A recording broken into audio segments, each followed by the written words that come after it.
Hi hello welcome to ఒక మాట. వలసలకు అడ్డుకట్ట వేసేందుకు కెనడా ప్రభుత్వం కఠినమైన విధానాలను అవలంబిస్తోంది. ఇందులో భాగంగానే కెనడా తీసుకుంటున్న చర్యలు భారతీయ విద్యార్థులకు దిమ్మదిరిగే షాక్ ఇస్తున్నాయి.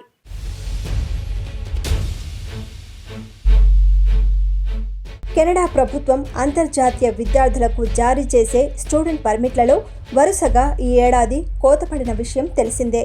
అయితే ఈ ఆగస్టు నెలలో భారతీయ విద్యార్థుల వీసా దరఖాస్తుల్లో ఏకంగా 74% తిరస్కరణకు గురైనట్టు ప్రభుత్వ గణాంకాల్లో వెల్లడైందే. 2023లో ఇదే కాలంలో తిరస్కరణ రేటు 32%గా ఉంది. గత ఆగస్టు నెలలో చైనా విద్యార్థుల దరఖాస్తుల్లో కేవలం 24% తిరస్కరణకు గురయ్యాయి.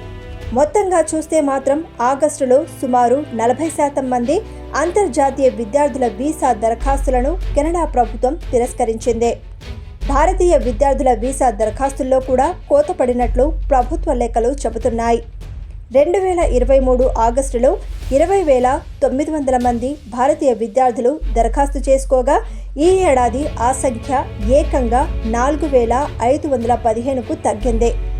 1000 కంటే ఎక్కువ వీసా దరఖాస్తుల ఆమోదం పొందిన దేశాల్లో కేవలం భారత్ విషయంలోనే తిరస్కరణ రేటు ఎక్కువగా ఉండటం విద్యార్థులకు ఆశనిపాతంలా మారింది.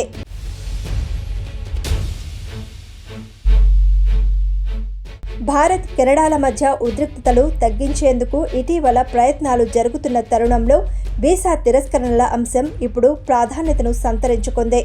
2023లో కెనడాలో నిజ్జర్ అనే సిక్కు వేర్పాటువాది హత్యోదంతం ఇరు దేశాల మధ్య దౌత్య ఉద్రిక్తతలకు దారితీసిందే. అయితే కెనడా వ్యవహారంలో తాము జోక్యం చేసుకున్నామంటూ వస్తున్న ఆరోపణలను భారత్ తోసిపుచ్చింది. అయితే వీసా దరఖాస్తుల్లో మోసాలపై కెనడా అధికారులు కఠినంగా వ్యవహరిస్తున్నందున తిరస్కరణ రేటు పెరిగిందన్న వాదనలు వినిపిస్తున్నాయి. 2023లో అక్కడి అధికారులు దాదాపు 1,500 మోసపూరిత ఆమోదయోగ్యమైన లెటర్స్ను గుర్తించారు. వీటిలో అధిక శాతం ఇండియా నుంచి వచ్చినవేనని నిర్ధారించుకున్నారు. గతేడాది తనిఖీలను కెనడా ప్రభుత్వం కట్టుదిట్టం చేసింది. దానివల్లనే 14,000 లెటర్స్ ఆఫ్ ఎక్స్పెక్టెన్స్లలో మోసాలు జరిగినట్లు తెలిసింది.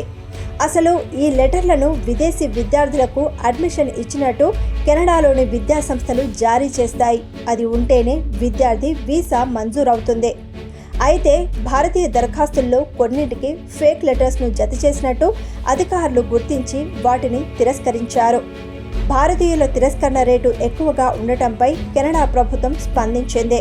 భారత స్టూడెంట్స్ ప్రతిభావంతులని, కెనడాకు వారి వల్ల ఎంతో లాభం కలిగిందని తెలిపింది. అయితే వీసా జారీ అంశం మాత్రం తమ విచక్షణ పరిధిలోకి వస్తుందని కెనడా స్పష్టం చేసింది.